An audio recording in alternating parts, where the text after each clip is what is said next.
김용남 전 국회의원, 차재원 부산가톨릭대 특임교수, 최수영 전 대통령직 인수위 전문위원, 한민수 더불어민주당 대변인과 함께합니다. 안녕하세요. 어서 오십시오. 안녕하세요. 자, 앞서 언급대로 검찰의 이재명 민주당 대표에 대한 구속영장 청구에 이어서 법원이 체포동의 요구서를 검찰에 보내면서 본격적인 체포동의 절차가 시작됐습니다. 오늘은 이 부분부터 다뤄보겠습니다. 먼저 관련 영상부터 보고 얘기 시작하도록 하겠습니다. 민주주의와 법치주의가 윤석열 검사 독재 정권의 칼날에 무참하게 짓밟히고 있습니다. 윤 정권의 만행은 법치의 탈을 쓴 사법사냥이기도 하고 역사적인 오점이 될 매우 흉포한 행위라고 생각됩니다. 이걸 표적 삼아서 야당 대표니까 구속을 해야 되겠다고 구속영장에 써놓는 이런 황당한 나라가 어디에 있습니까? 어떤 권력도 국민과 진실을 이기지 못합니다. 이승만 정권의 조봉암 사법살인, 박정희 정권의 김영삼 의원 제명, 전두환 정권의 김대중 내란 음모 조작 사건까지 독재 권력은 진실을 조작하고 정적을 탄압했지만 결국 독재자는 단죄되었고 역사는 전진했습니다. 자, 김영남 의원님. 보신 것처럼 이제 법원이 체포동의안을 대검찰청에 보냈고요. 이제 법무부하고 대통령실 제가 거쳐서 이제 국회로 이제 넘어오는 그런 절차를 남겨두지 않았습니까? 네, 사실 뭐 법무부는 형식적으로 거치는 것이고요. 그리고 이제 대통령의 재가는 아마도 재가가 이루어질 것으로 예상이 되기 때문에 네. 형식적 절차를 거쳐서 국회에 넘어오면 국회 이제 보고 이후에 3일 이내에 본회의를 다시 열어서 표결을 거치게 되겠죠. 뭐 다른 체포동의안의 경우에도 동일한 절차를 거쳐서 처리가 됐었습니다. 네. 근데 그 전에는 국회에 체포동의안이 올라오면 이게 체포동의안이 국회에서 통과된다고 해서 바로 구속되는 게 아니잖아요. 그렇죠. 이게 네. 다만 법원의 영장 실질 재판을 받아봐라. 받아도 좋다는 의사표시를 국회에서 하는 거기 때문에 네. 뭐 21대 국회 초반도 그렇고 지난 뭐 19대나 20대의 그 경험에 의하면 체포동의안이 국회에서 통과되는 경우가 꽤 많았습니다. 네. 왜냐하면 억울하면 법원 가서 영장 재판을 통해서 혐의 유무에 대해서 다퉈봐라 이런 취지로 통과시키는 경우가 많았는데 네. 지난번 이제 더불어민주당의 노웅래 의원이 반대가 그러니까 부결이 161표가 나오면서 체포동의안이 부결이 됐고 그렇죠. 네. 이번에 이재명 대표에 대한 체포동의안도 민주당에서는 부결시키겠다라는 취지로 이야기가 오고 가고 있습니다. 근데 네. 저 개인적인 생각으로는 이게 글쎄요 그렇게 수사가 허술하고 증거가 없는 사안이라면 정말 법원 가서 떳떳하게 설명하고 구속영장의 기각을 법원에서 받는 게 더 바람직하지 않을까 싶습니다. 네. 한민수 대변인. 이제 체포동의안이 국회로 넘어오면 이제 국회에서 이제 표결을 진행을 하지 않습니까? 그런데 보니까 민주당에서는 다음 주 그러니까 23일하고 24일 본회의가 어떻겠냐 이런 제안을 했어요. 이렇게 이른 시간에 그것도 이틀 연속 이렇게 본회의를 제안하는 이유가 있을까요? 왜냐하면 이제 보고가 되면요, 네. 막 김 의원님 말씀대로 24시간 이후 그렇죠. 72시간 내에 이제 표결 절차가 있으니까 지금 잡혀 있는 본회의가 여야간 합의된 게 24일로 알고 있습니다. 네. 그래서 24일이기 때문에 이제 그 전에 23일이 가능하면은 23일 날 보고를 하고 24일 날 잡혀 있는 다른 법안 처리할 것도 좀 있거든요. 그날 같이 처리하면 어떻겠는가가 우리 쪽 원내 쪽 생각이었던 것 같습니다. 네. 그래서 제안을 했고 거기에 대해서 이제 국민의힘은 아마 이제 국민의힘 원내대표 쪽에서는 그 전당대회 일정이 있는 것 같습니다. 그렇죠. 그래서 그 일정 때문에 24일 날에서 뭐 27일 정도 하자는 또 제안을 해서요. 그거 가지고 뭐 다음 주 초에도 시간들이 있기 때문에 이제 실제로 체포동에 국회 넘어오면은 또 본회의까지는 뭐 이틀 정도랄지 시간이 있을 겁니다. 하루 이틀 시간 있으니까 여야 원내대표가 협의를 하면은 그래서 날짜를 잡으면 될 것 같습니다. 네. 자, 차재원 교수님. 그런데 이제 오늘 이재명 대표 SNS를 보니까요. 네. 학교 폭력 문제를 언급하면서 개선 노력하겠다 이런 얘기를 했어요. 네. 당연히 지금 상황에서는 뭐 이런 검찰에 대한 이런 비판 이런 것들이 올라올 줄 알았는데 학교 폭력 얘기를 뜬금없이 한 이유가 있을까요? 아무래도 그러니까 지금 이재명 대표 입장에서는 자신의 정정의 한 가운데 있지만 그러니까 자신이 야당 대표로서 국정, 특히 민생을 챙기겠다는 그런 의지는 내가 어떠한 상황에 있어서도 민생을 챙기겠다. 나름대로 일종의 분리대응 그런 차원이겠죠. 네. 그동안 이 사실 사법 리스크에 대한 대응 자체가 이재명 대표가 다 오롯이 그거였지만 그러니까 그 일종의 집중하는 것이 아니라 나름대로 국민들이 먹고 사는 문제가 사실 상당히 심각한 상황이잖아요. 네. 그런 측면에 있어서 제1야당으로서의 그 나름대로 책임감을 다하겠다. 내가 어떠한 상황이 있더라도 민생을 챙기는 부분에 소홀히 않겠다는 의지를 드러낸 것이 아닐까 하는 생각도 들고 또 한편으로는 오늘 우리가 지금 첫 주제부터 지금 이재명 대표의 사법 리스크를 이야기하고 있지만 정작 네. 본인은 사법 대응에 대해서 난 그만큼 자신 있다는 것을 애둘러서 이야기하고 싶었던 것이 아닐까라는 생각이 듭니다. 네. 이제 체포동의안이 국회로 오게 되면 공은 국회로 넘어가게 되는데요. 과연 캐스팅 보트 역할을 하게 될 정당들의 생각은 어떨까요? 먼저 목소리 듣고 오시겠습니다. 께서 직접 이 체포 동의안을 가결시켜달라고 얘기를 하지 않는 이상은 제 전망은 민주당의 의석만으로도 충분히 이 안이 부결될 것이다라고 봅니다. 근데 아까 말씀드렸다시피 그렇게 되면 온전히 또 이재명 대표와 민주당이 그 부담을 떠안는 방식으로 이 1년 내내 그 정쟁의 도가니에서 저희들이 벗어나기 어렵고 국회가 뭐 제대로 굴러가겠습니까? 그런 여러 가지 걱정들이 많습니다. 이재명 체포동의안 무기명 투표합니다. 이런 것도 당론으로 할까 말까 고민한다는 자체가 좀 굉장히 섬찟합니다. 한 국회의원이 체포해야 될지 말지는 헌법과 양심에 따라 결정하는 거 아닙니까? 이걸 당론이라는 옥새로 죄고 있다. 저는 섬찟합니다. 변한 건 아무리 생각해도 조정은이 아니라 민주당이다.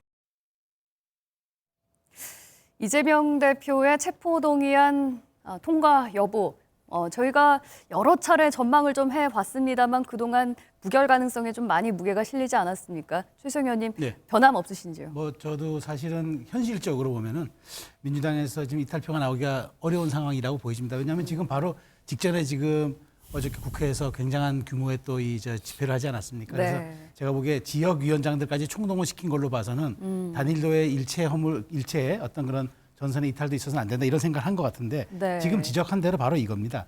근데 이걸 당론으로 정하기에는 매우 부담이 커요. 말하자면 조정훈 의원 얘기한 대로 이게 국회의원의 어떤 그 헌법상의 다 개개인이 헌법기관인데 네. 여기에 대해서 당론으로 투표를 하라? 그 국회의원의 직위와 권능을 다 그건 무시하는 거 아닙니까? 네. 그렇게 되면 역풍이 불 수도 있으니까. 지난번에 노웅래 의원 때도 당론으로 정하지 안 않았기 했죠. 때문에 이제 묵시적 당론을 이번에도 안 할 가능성이 좀 묵시적 높긴 당론을 하죠. 하는데 사실상의 당론을 권유하는 거죠. 지금 구조를 놓고 보면 국민의힘이 115석이고 정의당이 6석, 그다음에 시대전환이 1석. 그러니까 지금 말하자면 122표이기 때문에 민주당에서 28만 이탈해서 오면은 가결이 될 수 있는데 네. 28표 이게 사실 원내교수 단체를 뛰어넘는 숫자 아니겠습니까?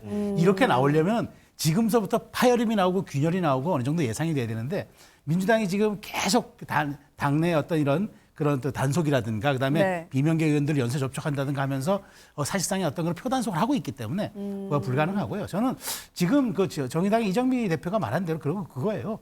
그 이재명 대표가 이 사안에 대해서 누구보다도 잘 알고 있는 당시의 인허가권자고 본인도 법조인이기 때문에 늘 이게 정말 검찰의 삼류 소설이고 창작도가 떨어지는 아주 정말 하찮은 소설이라고 얘기하면 가서 입증을 하면 되죠. 이것이 얼마나 허구에 차는 건지. 근데 그 손쉬운 방법을 놔두고 네. 어쨌든 표결이라는 어떤 국회의 제도를 올라타는 거는 결국은 본인이 난 나가지 않겠다라는 그 영장실질심사에 나갈 수 없다라는 그런 표현이기 때문에 그동안 불체포 특권을 그렇게 얘기했던 분으로서 이게 앞뒤가 맞는 말일까라는 의구심을 갖는 국민들이 많겠죠. 사실상 당론이다라고 말씀을 해주셨는데 한민수 대변인님 앞서서 민주당이 본회의 표결을 좀 빨리빨리 속전속결로 하고 싶은 이유에 대해서 말씀을 해주셨는데 일각에서는 이거 좀 빨리 처리해서 표단속을 해야 되는 건 아니냐 이렇게 보는 시각들도 있거든요. 여기에 대해서는 어떻게 생각하세요? 그렇지는 않고요. 왜냐하면 좀 전에 말씀하신 대로 국회의원 한 분 한 분이 다 개개인이 헌법기관인데 표단속이라는 표현이 저는 의원들한테는 좀 맞지 않다고 생각합니다. 다 판단을 하고 뭐 정의당 의원들도 저렇게 판단하듯이 조정훈 의원도 하듯이 민주당 의원분들도 다 판단을 하는데요. 근데 저희가 이제 최근 들어 특히 이제 구속영장이 청구가 된 다음에 지금 영장이 다 알려지지 않았습니까? 그 네. 내용들을 우리 이제 국회의원들이 다 보면서 이구동성으로 하는 얘기들이 저도 같이 뭐 회의 때 들었는데 네. 너무 부실하다. 뭔가 너무 부족하다. 헌정사 처음으로 제1야당 대표에게 영장을 치는데 뭐 양은 뭐 170회 넘는 범위는 됩니다만은 내용이 부실하다는 거예요. 특히 뭐 지자체장 출신들 의원들 같은 경우는 만약에 성남 FC 건이 제3자 뇌물이 되면 앞으로 지자체에서 하는 뭐 구단이랄지 뭐 아무것도 할 수가 없다는 거예요. 광고비도 얻고 133억 전체가 아낌으로써 기업들로부터 광고비 계약을 받음으로써 네. 성남 시민들의 예산을 아낀 거거든요. 네. 그것도 그렇고 이제 대법원이 판례로 인정한 5,503억의 공익 환수까지 배임으로 다 넣어버리면은 이게 지자체장이든 앞으로 어떤 일선 행정가가 일을 할 수 있는가? 만약에 공공개발로 전체를 하지 않는 한 네. 그거 하려고 하다가 국민의힘의 전신이 막지 않았습니까? 그래서 공공과 민관이 같이 합작으로 한 건데 그랬다 지금 민간만 다 하면은 민관으로 된 건 그건 배임이 아닌 건가? 이런 의문점들을 의원들이 많이 갖고 있더라고요. 그리고 특히 이제 그 회의 때 이재명 대표가 입장이 담긴 이제 그 자료도 나갔습니다. 그런 것들 보고 의원들 모두가 이거 좀 과도하다. 영장 청구문을 볼수록 좀 부실하고 부당하다는 생각을 합니다. 그렇기 때문에 아까 최 의원님 말씀하신 이제 규탄대회 할 때 네. 이른바 이제 방송 나와서 이제 뭐 가결 투표 얘기하셨던 의원들도 다 오셨어요. 그 자리에 오셨기 때문에 그분들 오라고 한다고 해서 오는 분들은 아니거든요. 네. 그래서 지금 당내 전체 분위기는 이번 검찰의 영장 청구는 과하다는 인식들이 잡혀 있습니다. 검찰의 영장 청구가 좀 부실했다라고 말씀을 해주셨는데 네. 앞서서 김용남 의원님께서 말씀을 해주셨습니다만 만약에 이재명 대표가 떳떳하다면 굳이 체포동의안 통과 여부를 떠나서 직접 영장 실질 심사를 받고 법원의 판단을 기다려보는 건 어떠냐 이런 의견에 대해서는 어떻게 생각하세요? 그렇습니다. 지금 이제 그 체포동의안 불체포 특권이요. 네. 헌법상에 이제 보장돼 있는 건데 마치 이제 그 체포동의안을 민주당 의원들이나 이제 국회의원들께서 부결을 시킨다면은 그걸로써 이재명 대표가 무슨 수사를 거부하거나 재판을 거부하는 걸로 혹시라도 오해하시는 분이 있다면 전혀 그렇지 않습니다. 네. 이것은 우리 모두에게 해당되는 대한민국 국민 모두에게 해당되는 불구속 수사, 불구속 재판의 원칙이라는 게 있습니다. 공판 중심주도 있기 때문에 아니 이 대표가 지금까지 증거를 인멸했습니까? 아니면 도망의 우려가 있습니까? 그리고 그 세 차례나 소환 조사를 다 받았거든요. 그리고 지금 체포동의안이 부결이 되더라도 재판은 다 이루어지게 돼 있습니다. 네. 수사도 이루어지는 거고. 그리고 이 대표는 재판정에 가가지고 치열한 법리 다툼과 무혐의를 입증해낼 거고요. 그렇기 때문에 이거하고 그걸 또 동일시해가지고 마치 떳떳하지 못하기 때문에 그렇다. 이렇게 보는 건 좀 과도한 것 같습니다. 네. 차 교수님, 어쨌든 뭐 민주당은 뭐 거대 의석을 갖고 있기 때문에 조금 전에 저희가 이정미 대표 얘기도 들어봤지만 대부분의 생각은 체포동의안이 부결되지 않겠냐라는 쪽에 좀 기우는 것 같아요. 네. 그런데 부결이 되더라도 과연 몇 표로 부결이 되느냐? 왜냐하면 뭐 이탈표 얘기 자꾸 나오고요.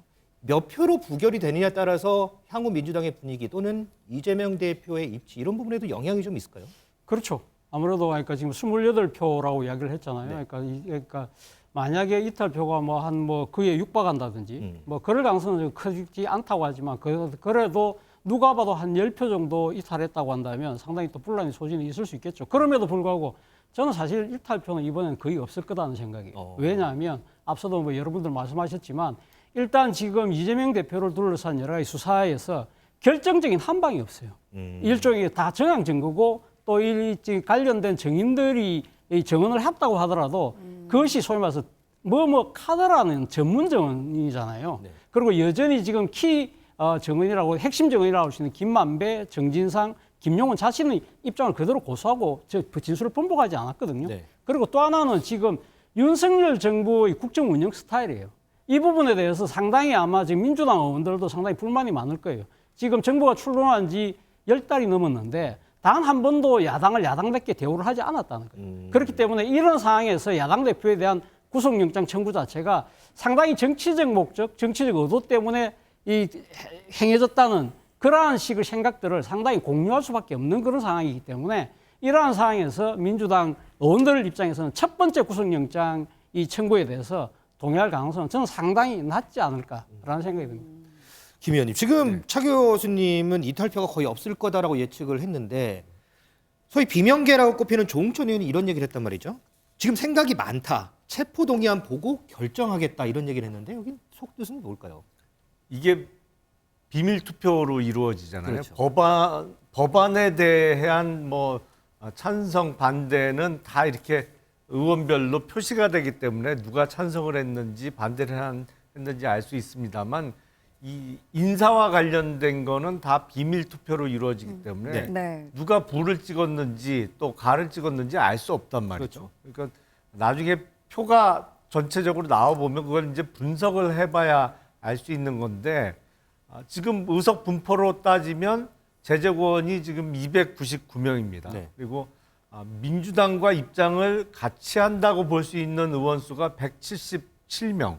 그리고 국민의힘 쪽에 뭐 정의당의 경우에는 적어도 불체포 특권과 관련해서는 이거를 포기해야 된다는 입장이기 때문에 이제 통과 쪽 입장이 122명이기 때문에 그날 출석한 의원들 전체 숫자하고 표결 결과를 보면 보이거든요. 완전히 이제 어떻게 되는지. 근데 지난번 노웅래 의원에 대한 체포 동의안의 경우에 부결이 161표가 나왔어요. 근데 이상민 장관에 대한 탄핵 소추안에 대해서는 찬성이 179표가 나왔습니다. 네.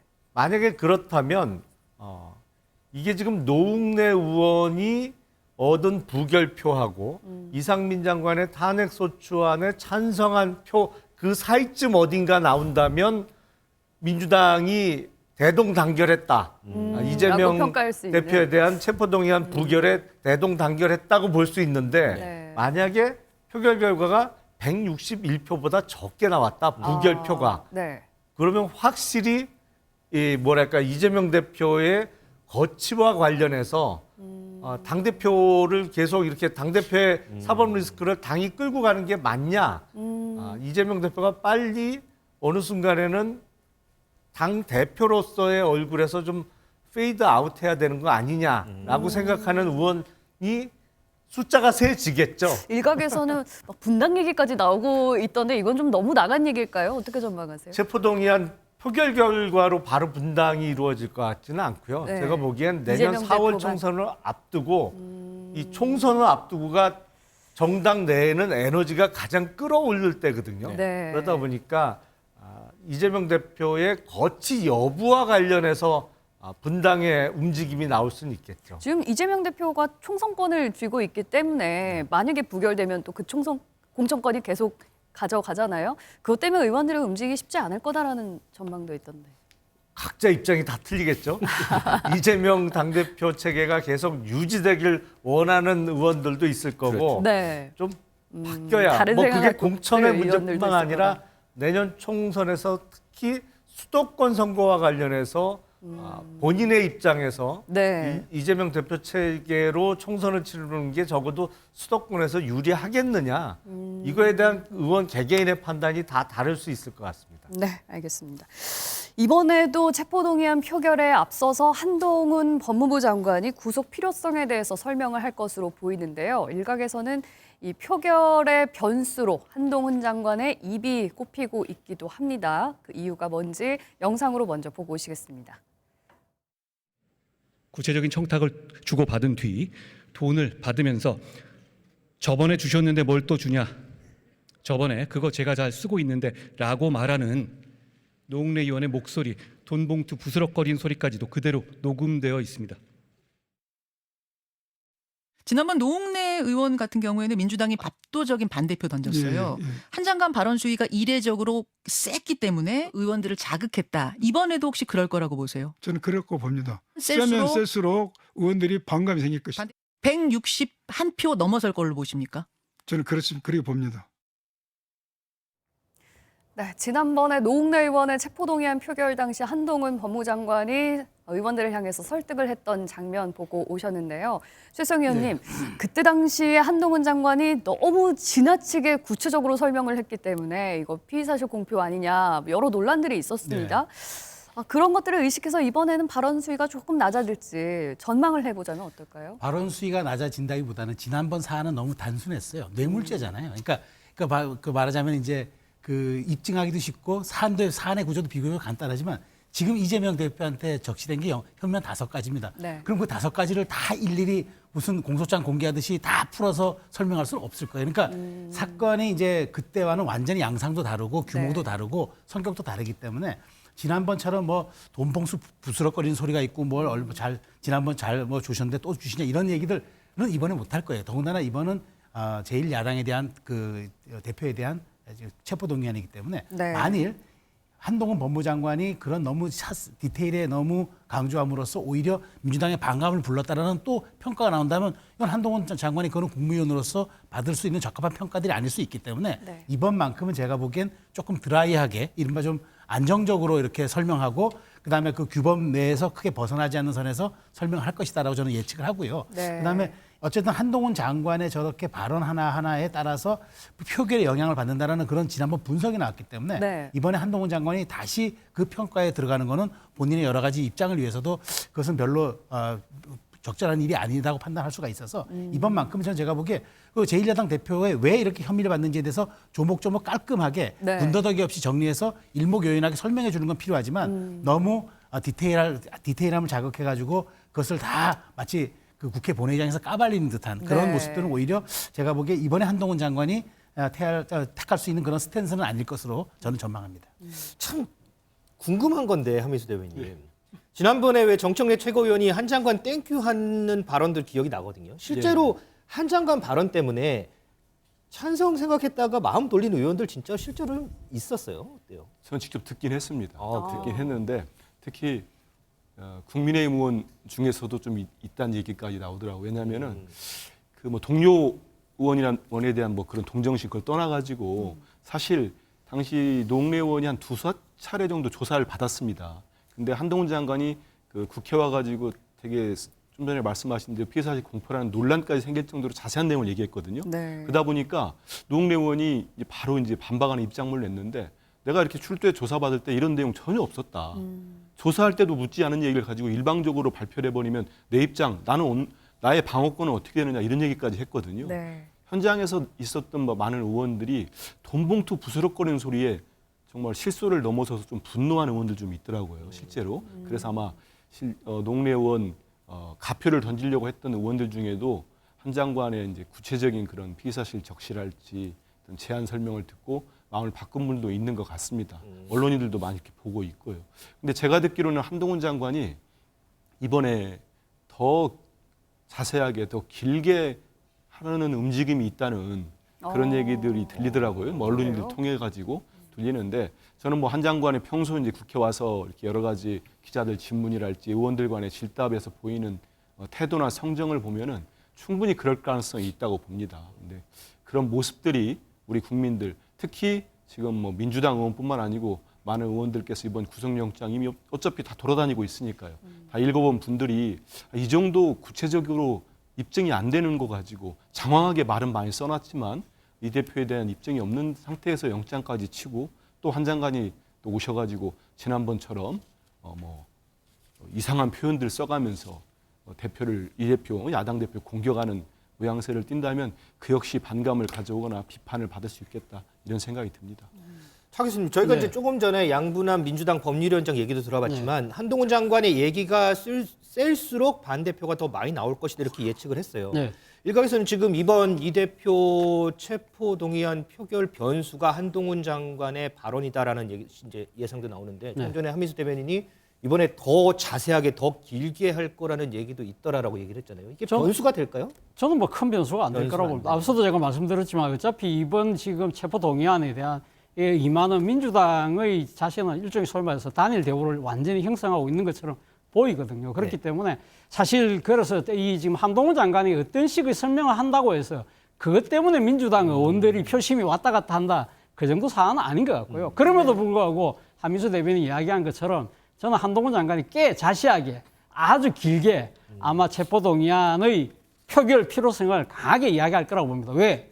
지금 우리 헌정사상 처음으로 제1야당에 대한 구속영장을 청구했잖아요. 그렇죠. 네. 이 사안 자체가 상당히 정치적으로 엄중하잖아요. 그런 상황이기 때문에 왜 그러면 이 헌정사상 최초의 일을 할 수밖에 없었는가를 국민들을 상대로 설득을 해야 된다는 거예요. 그리고 또 하나는 어차피 지금 이 검찰 수사 단계는 저는 이제 끝났다 생각하거든요. 결국은 지금 재판에서 모든 것이 진위가 이제 가려질 건데 그걸 앞두고 지금 야당이든 지금 뭐 이재명 대표도 자신의 여러 가지 항변 내용을 상당히 길게 소명을 했잖아요. 마찬가지로 이 이 검찰 입장에서도 법무부 장관의 입을 빌어서 왜 우리가 수사를 하고 구속영장을 할 수밖에 없었는지 일종의 여론 싸움의 전쟁이거든요. 그 싸움에서 이 고지를 빼앗기지 않겠다는 자세로 아마 저는 임할 거라고 봅니다. 그렇기 때문에 아무래도 이 사안의 엄중성 그리고 범죄가 어느 정도 소명됐다. 그리고 사실 증거인멸의 우려가 높다. 뭐 그것이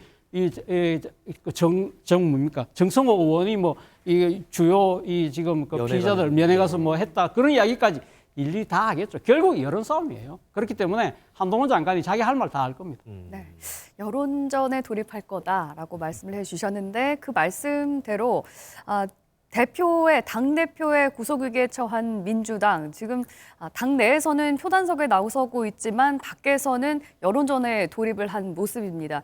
이재명 대표의 검찰 영장 청구에 반대하는 대규모 규탄 집회가 어제 열리기도 했는데요. 그 모습 먼저 보고 오시겠습니다.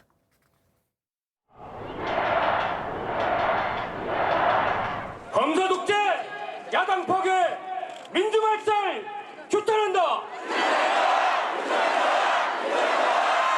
권력남용, 보복수사, 법치 파괴 중단하라. 지금 윤석열 정권 뭘 하고 있습니까? 야당 사냥, 정적 제거의 혈안입니다. 몰락한 과거 독재 정권의 그 슬픈 전철을 밟지 마십시오. 그깟 5년 정권 뭐 그리 대수라고 이렇게 겁이 없습니까? 네, 지금 민주당의 반발이 커지면서 거의 그야말로 총집결하고 있는 상황이거든요. 김영남 의원님, 예. 지금 상황 어떻게 보고 계신지요? 저런 장면 자체가 법치 파괴 아닐까 싶습니다. 사실은 이번 영장 청구된 혐의는 이재명 민주당 당 대표로서 어떤 행한 행위하고는 아무 상관이 없는 거거든요. 그러니까 성남시장으로 재직 중에 본인의 인허가권을 이용해서 뭐 제3자 뇌물이라든지 아니면 그 업무상 배임 행위를 저질렀느냐, 이게 이제 의혹의 핵심인데 그 저런 게 바로 이제 지난번 민주당 전당대회 전부터 염려가 됐던, 만약에 이재명 당대표가 되면 개인에 대한 사법 리스크를 온전히 다 당이 떠안아야 되는 상황이 지금 벌어지고 있는 거라고 보입니다. 네. 저게 다른 나라에서 과연 가능할까 싶은 생각도 들어요. 이 사안은 야당 대표에 대해서 구속영장을 왜 치냐, 이렇게 민주당은 얘기합니다만 제1야당의 대표임에도 불구하고 구속영장을 치지 않을 수 없는 사안이다. 저는 이렇게 생각을 합니다. 왜냐하면 사안이 워낙 중하니까요. 그래서 제1야당의 대표가 됐다고 해서 이거를 구속영장을 안 치고 진행을 한다? 아니면 수사를 뭐 살살 한다? 아니면 지연 수사를 한다? 그거 자체가 이제 법치주의가 망가지는 거죠, 시스템이. 근데 오히려 좀 적반하장이 아닌가 싶습니다. 네, 어제 민주당 모인 사람들이 예상보다 거의 뭐 2배 이상 넘었다고 하기도 하고, 지금 김용남 의원님께서 말씀을 해주신 부분은 당대표와는 전혀 상관없는 일에 너무 당이 이렇게 대동단결하는 건 아니냐는 식으로 말씀을 해주셨거든요. 오히려 이렇게 되면은 개인의 사법 리스크를 당이 떠안아야 될 수도 있는 그런 부담이 생길 수도 있는데, 민주당으로서는 이 부분도 걱정하지는 않을 수 없을 것 같거든요. 영장 검찰이 네. 예상을 했습니다만 구속영장을 치고 바로 이제 저희들이 저런 이제 집회를 경내에서 네. 국회 본청 계단에서 이제 준비를 하는데 사실상 뭐 24시간도 안 됐죠. 근데 지난해 10월에 저희들이 저 똑같은 장소에서 규탄 대회를 한번 했었습니다. 그때는 네. 뭐 했냐면요. 정말로 이 정부 들어가지고 헌정사 처음이 상당히 많은데, 그때도 제1야당 당사를 국회 국정감사 기간 중에 압수수색을 들어온 게 처음이었거든요. 네. 연이틀 2번 돌았죠, 연이어서. 네. 2번 돌아. 그때 그걸 규탄하는 집회를 했는데, 이번 집회는 상당히 저희도 깜짝 놀랐던, 저 개인적으로도 많이 모였습니다. 그거는 이제 전국에 있는 지역위원장과 국회의원 그리고 당직자들, 네. 이렇게까지 모두가 당원들까지 뭐 마음속에 정말 이번 영장 청구랄지 최근의 일련의 검찰 수사가 진행되는 것에 대한 분노가 정말로 커지고 있지 않는가 이런 생각이 들고요. 네. 저 모이라고 한다고 모이고 그렇게 쉽지 않습니다. 저건 자발적으로 마음이 움직이기 때문에 오는 거고 저는 뭐 아까 김 의원님처럼 말씀할 때 규탄 대회에서 한 의원께서 말씀하신 내용이 생각이 납니다. 이분이 네. 검사장 출신입니다. 검사 출신이에요. 검사장 출신인데 딱 그런 말씀을 하더라고요. 규탄사에서 여러 가지 몇 개 사례를 얘기하는데 친박 중진 의원이 네. 박근혜 정부 때 검찰로부터 엄청난 수사를 받았답니다. 이제 이 검사장 출신 의원이 말을 하는 거예요. 그러면서 이 친박 중진 의원이 한 얘기가 있답니다. 검찰 정말 무섭더라. 없는 죄를 만들어내더라. 정말 이렇게 조사받으면 나 같은 사람도 이렇게 당하는데 일반인들은 배견할 재간이 없겠더라. 이런 말씀, 이런 취지의 말씀을 규탄사를 하시는 것 보면서 많은 생각이 들었습니다. 많은 국민들도 느끼실 겁니다. 지금의 이제 검찰이 정당한 수사를 하고 있는지 이런 부분들 생각한다면 이게 무슨 이재명 대표가 성남시장 경기도지사, 성남시장 때 있었던 행정의 문제로 정말로 이게 어떤 이재명 대표의 개인적인 엄청난 부정부패가 드러났다면 당연히 이렇게 할 수 있겠습니까? 그렇지 않습니다. 네. 지금까지 과정들을 보면은 전혀 그렇지 않기 때문에 우리가 규탄하고 비판하고 그럴 네. 수밖에 없다고 생각합니다. 최승 의원님, 지난번에 민주당이 이제 장외 투쟁에 그렇죠. 나서지 네, 않았습니까? 나섰죠. 네. 그래서 이번에 어쨌든 다시 이재명 대표에 대한 구속영장이 청구됐을 때 다시 한번 장외투쟁에 나서지 않겠느냐라는 관측도 그렇죠. 나왔어요. 그런데 이번에 보면 이제 국회 울타리 안에서 규탄대를 했어요. 민주당 내부에서도 장외투쟁 얘기는 아직은 없는 걸로 좀 알려지는데 왜 그런 건가요? 그 2주 전 그때 토요일 날에 여기서 방송할 때 그때 바로 장애 집회를 그렇죠. 숭례문에서 하지 않았습니까? 그때 저희들이 뭐라고 했냐면 이 분명히 뭘 해도 국회 안에서 해야지 밖으로 나와서 한다는 건 이게 국회 권능을 포기하는 거고 국회의원이 국회에서 얘기해야지 민생이 그러면 민생 같은 법안들이 남대문에서 만들어집니까? 장외에서 만들어집니까? 그러니까 이거는 민주당의 자기 모순이고 정말 자가당착이기 때문에 이거는 이제 그때 많은 분들이 비판을 했죠. 그러니까 이제 민주당에서 이재명 대표에 대한 이런 이야기들 가지고 장외까지 나가서 국민과 직접 이렇게 규탄대를 하는 게 맞냐? 회의론이 들었을 거예요. 김 의원님 말씀하신 것처럼 이거는 이재명 시장이 성남시장으로 재직하던 당시 인허가권의 남용과 거기에 대한 어떤 그런 불법과 배임에 대한 혐의로 지금 여기 재판이 진행되는데 민주당이 여기 한 몸인 것처럼 마치 삼국지에 나오는 그 배를 다 사슬로 묶은 연환계처럼 동시대응한다는 건 이거는 적절하지도 않고 국민의 눈높이에 부합하지도 않는다라는 당의 합리적인 목소리가 반영이 된 거죠. 그러니까 하더라도 국회 안에서 세과시를 하고 우리가 보여주는 게 맞지 장외로 나가서 이렇게 할 때는 민생 정당임을 외치는 것 이런 것들도 다 말의 효력을 잃을 뿐더러 특히나 이재명 대표가 여러 가지 인허가권에 대해서 지금 혐의를 받고 있기 때문에 메신저 자체가 약간 지금 말하자면 오염이 된 상황에서 밖에 나가는 메시지가 얼마나 강력하게 국민에게 힘을 발휘할 수 있겠는가 이런 현실론도 아마 있었을 거예요. 그렇기 때문에 국회 안에서 이제 한 것 같고요. 저는 어쨌든 앞으로 그 민생을 얘기하는 정당이 이 권위주의 시대가 아닌 민주화 시대에 밖에 나와서 대국민과 직접 소통하면서 뭘 하겠다? 그거는 시대 이제 바뀌어야 이야기고요.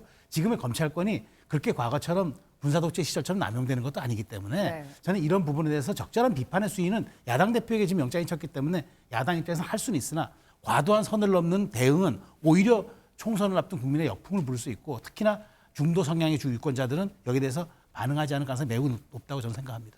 차 교수님, 지금 뭐 민주당 국회의원이나 당직자들은 물론 장외도 투쟁을 하진 않지만 오늘도 보면 이재명 대표의 지지자들은 용산에서 집회 신고도 하고 뭐 집회를 예정하고 있습니다. 자, 이재명 대표가 지역위원장들에게 이제 친전을 보냈는데 여기를 보니까 내용이 맞서 싸워달라 이렇게 호소를 했거든요. 이 얘기는 우리는 장외투쟁을 못하지만 지금 지지자들이 장외에서 집회를 하는 것처럼 그렇게 장외투쟁을 해달라 이런 호소인가요? 아니면 다른 의도가 있는 건가요? 뭐 그런 뜻도 담겨 있겠죠. 뭐 본인 입장에서는 그러니까 원내에서만 이렇게 대응하기도 쉽지 않은 상황이기 때문에 그러니까 지금 그러니까 지금 국회 밖에 있지만 그러니까 지금 이 당이 처한 위험을 상당히 오롯이 좀 자기 일처럼 느껴서 좀 적극적으로 대응해달라는 뜻인데요. 저는 앞서도 아까 말씀드렸지만 지금 사실은 그 민주당 의원들이 이 사안을 바라보는 거에 대해서는 똑같이 엄중하게 받아들이고 또 뭉쳐 있는 것 같아요. 자, 그렇다고 한다면 저는 약간은 지금 그 이재명 당대표 입장에서 본인이 친전을 보내고 뭐 여러 가지 행위들을 합니다만 저는 좀 극적인 정치적인 터닝을 좀 할 필요가 있지 않나 하는 생각이 들어요. 어떤 터닝이냐면 지금 당내에서는 지금 체포동의안 넘어오면 다 지금 거의 부결시키자는 걸 똘똘 뭉쳐 있지만 본인이 만약에 국회 본회의에 이제 그렇게 보고되고 난 뒤에 내가 출두하겠다. 검찰에 출두해서 내가 한번 법의 심판을 받아보겠다고 극적으로 터닝을 하는 것이 어떨까라는 생각을 해봤다는 거죠. 왜? 이걸 이순신 장군의 용어로 이야기하면 사적생이죠. 아니, 죽기를 각오하고 맞서야만 살 수 있다는 것이고, 불교식 용어로 이야기하면 백척간도 진일 보는 거예요. 자, 첫 번째, 지금 우리가 아까 이야기했다시피 지금 검찰이 수사한 부분에 있어서 상당히 구체적인 증거들이 거의 없잖아요. 그리고 오늘 민주당이 무슨 이야기를 했냐고 한다면, 지난번 대장동 개발에서 공익사업 이익이 5,503억이라는 것을 냈다는 것을 대법원이 확정 판결한 거 있다고 이야기했어요. 자, 이런 좋은 증거들을 갖고 내가 상당 대장동 개발하는 데 있어서 배임행위하지 않았다. 그 이야기할 수 있는 것이죠. 그리고 아까 이야기한 것처럼 구체적 증거 없잖아요. 지금 다 지금 들었다 카더라는 증거밖에 없단 말이에요. 그렇다고 한다면 영장실질심사할 때 범죄 혐의를 과연 검찰이 소명할 수 있겠느냐. 그리고 지금 정언들도 있지만 정언들이 소위 말해서 이재명 대표의 표현에 의하면 검찰에 포박된 정인들이 자신들 살기 위해서 말을 바꾼 거, 네. 그것이 유일한 증거라고 지금 주장을 하고 있잖아요.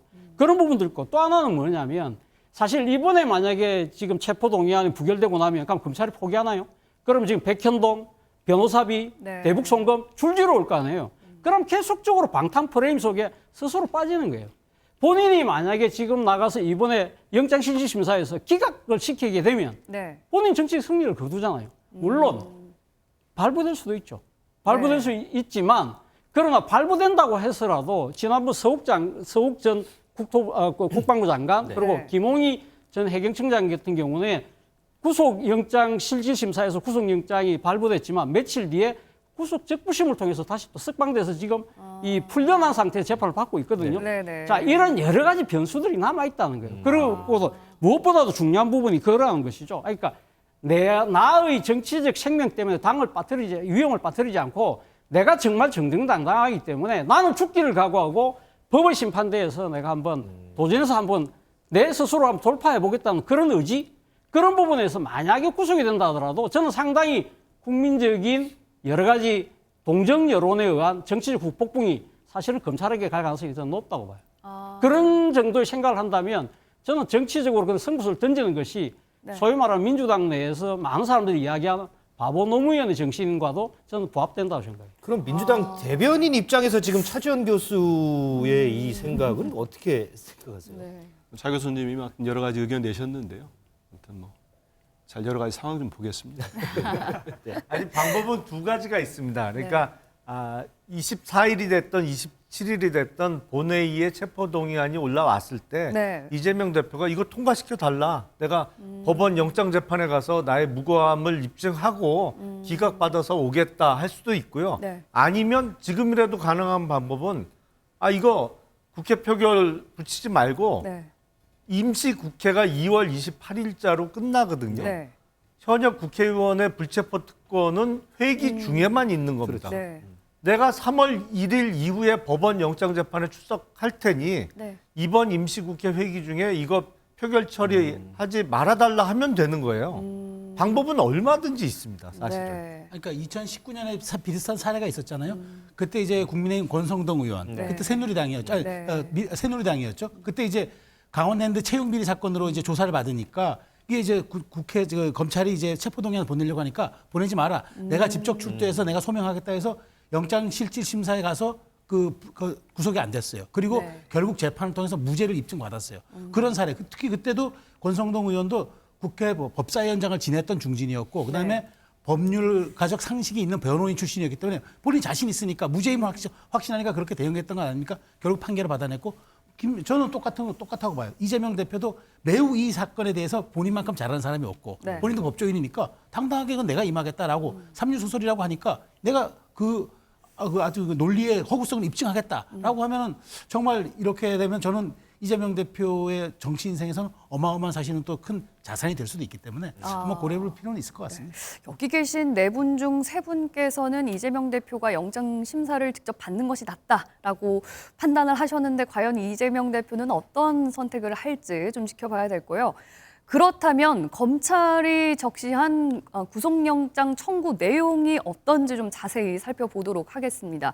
검찰이 영장 청구 사유로 두 가지를 들었는데요. 첫째는 사안의 중대성, 그리고 두 번째는 증거인멸을 들었습니다.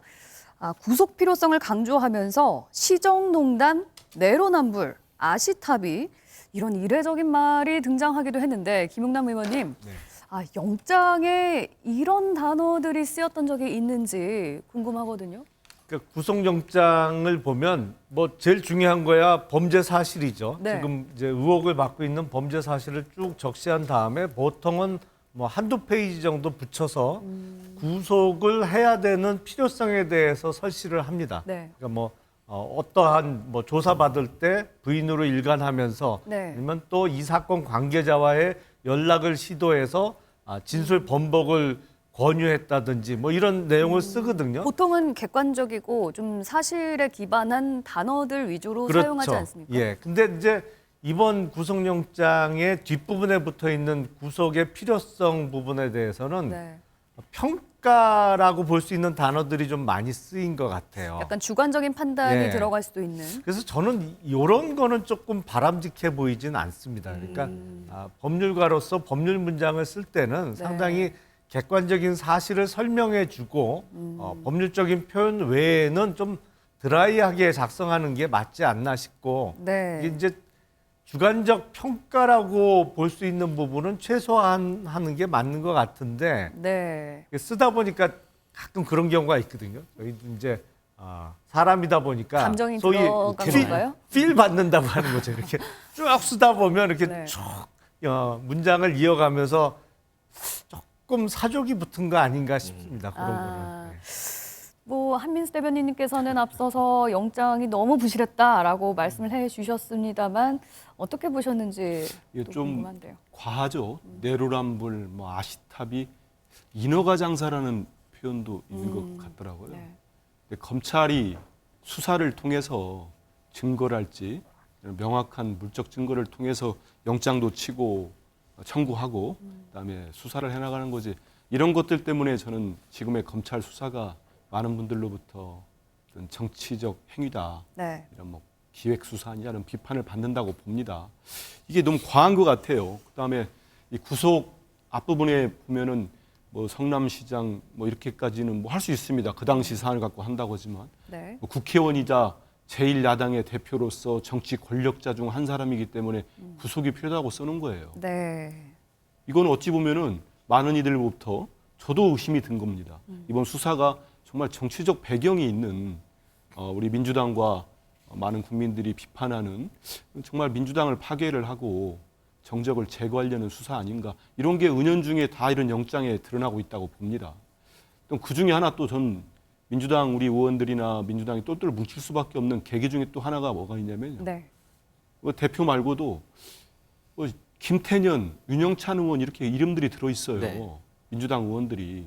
근데 윤영찬 의원은 뭐 많이 얘기하지 않습니까? 국민의힘도 얘기하면서 이낙연 전 경선 후보 대표 측의 핵심 측근 맞습니다.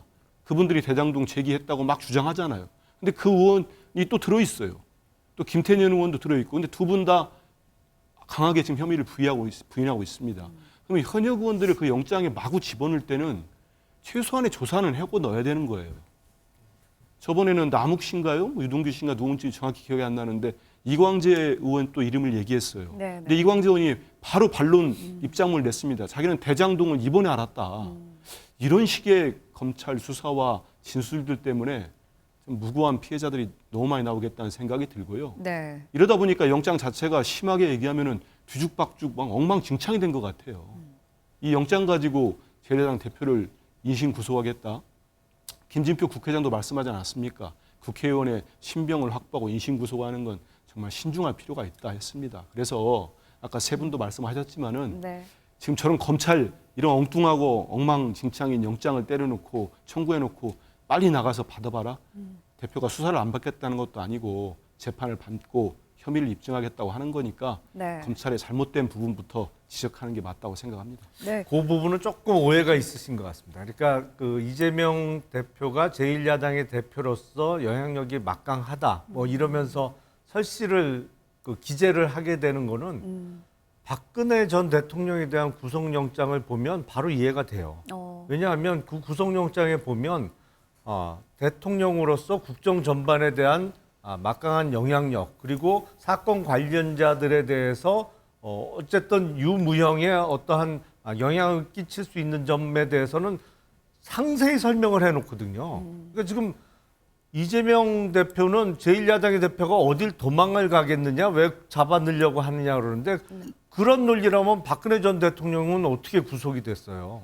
그리고 그건 구속영장의 구속의 필요성을 설명하면서 그만큼 권력이 막강한 자리에 있기 때문에 증거인멸의 가능성이나 이런 것을 설명하는 그 내용일 뿐이지, 그러니까 제1야당의 대표라 잡아넣겠다 이건 전혀 아니거든요. 네. 좀 오해가 있으신 것 같습니다. 네.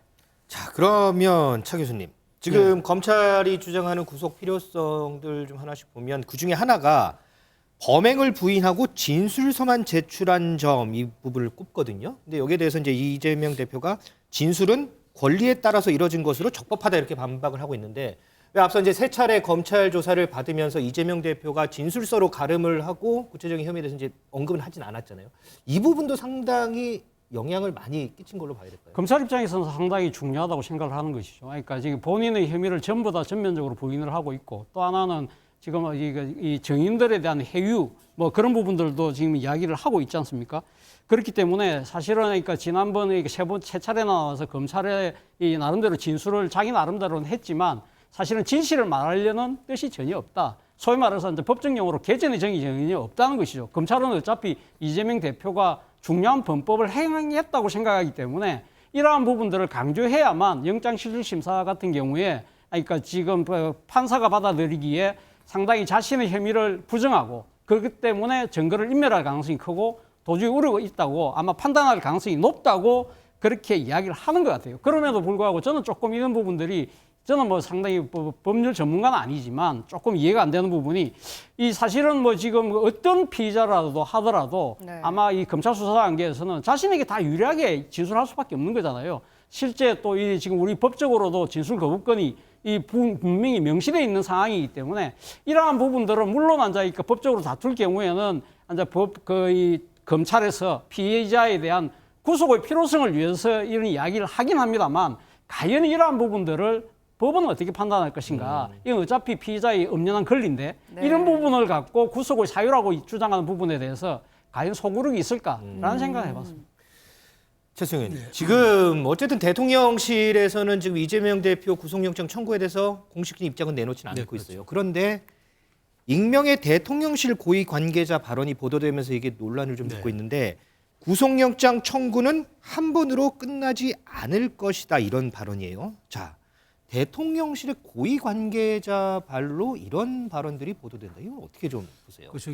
이거는 저는 제가 보기에 조금 그 대통령실의 어떤 뭐 제가 수석급인지 뭐 비서관급인지 제가 모르겠습니다만은 굳이 이 시기에 이 발언을 했어야 하냐는 생각은 듭니다. 왜냐하면 지금 그렇지 않아도 이게 이제 국회 시간으로 넘어가지 않았습니까? 네. 이제 표결이 이제 체포동의안 표결이 국회 시간으로 넘어갔는데, 만약 대통령실에서는 차라리 여기에 대해서 뭐 국회가 알아서 할 일이고 그건 뭐 국회 판단을 존중한다 정도의 그냥 멘트면은 적절했을 텐데, 마치 이렇게 되니까 야당에서 무슨 개입하는 흔적을 보이는 것 아니냐라는 뭐 또 야당에서는 가이드라인 아니냐 이런 얘기를 하는데, 자, 아마 이 얘기에 대한 취지는 이럴 거예요. 그러니까 앞으로도 계속적으로 범죄 사실 그 혐의가 입증되면 계속 건건히 구속영장이 이제 앞으로 날아갈 거고, 검찰이 이제 체포동의안 국회를 보낼 텐데, 뭐 그런 여러 가지 그런 걸 감안해서 지금 그 뭐 좀 하라는 그런 취지의 얘기일 수 있으나, 결과적으로 듣는 사람들은 대통령실이 무언가 여기에 대해서 코멘트를 하는 것으로 보이고 어떤 사안에 대해서 입장을 내놓은 것으로 보이기 때문에 해석의 영역으로 들어가는 건 이건 매우 좀 말하자면은 온당하지 못하다. 그리고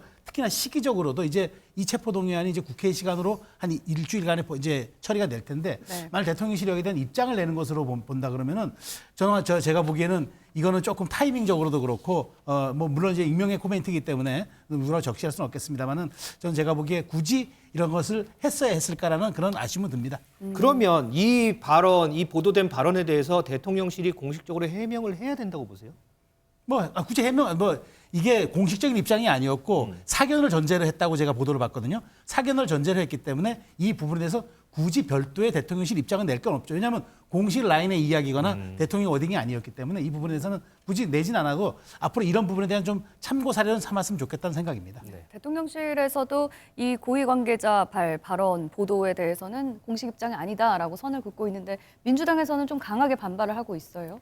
근데 이건 정말 민주당 역지사지에도 만약 이런 일에서 국민의힘이 이런 청와대 고위 관계자 멘트를 들었다면 가만히 있지 않았을 겁니다. 왜냐하면 들켰죠. 은연중에 사견이라고 했지만 고위 관계자라면 뭐 저는 청와대 이제 출입 기자를 해봤습니다만은 그렇게 기자들이 다 이렇게 기사를 쓸 때 아무리 익명이라도 표현상에 하는 게 있습니다. 네. 고위 관계자는 최소한 수석급이 맞습니다. 그리고 핵심 관계자 쓸 때는 적어도 대변인 정도의 비서관급들을 쓰거든요. 네. 행정관들은 그냥 관계자로 씁니다. 그렇기 때문에 고위 관계자는 수석급인데 그렇다면은 뭐 저도 누군지는 확인은 안 해봤습니다만 대략적으로 저런 말씀을 할 분들이 한 2분 정도로 압축이 될 것 같은데 이런 표현이 이제 속내가 드러난 건데 이러다 보면은 우리 민주당뿐만 아니고 많은 국민들이 의심을 안 할래 안 할 수가 없습니다.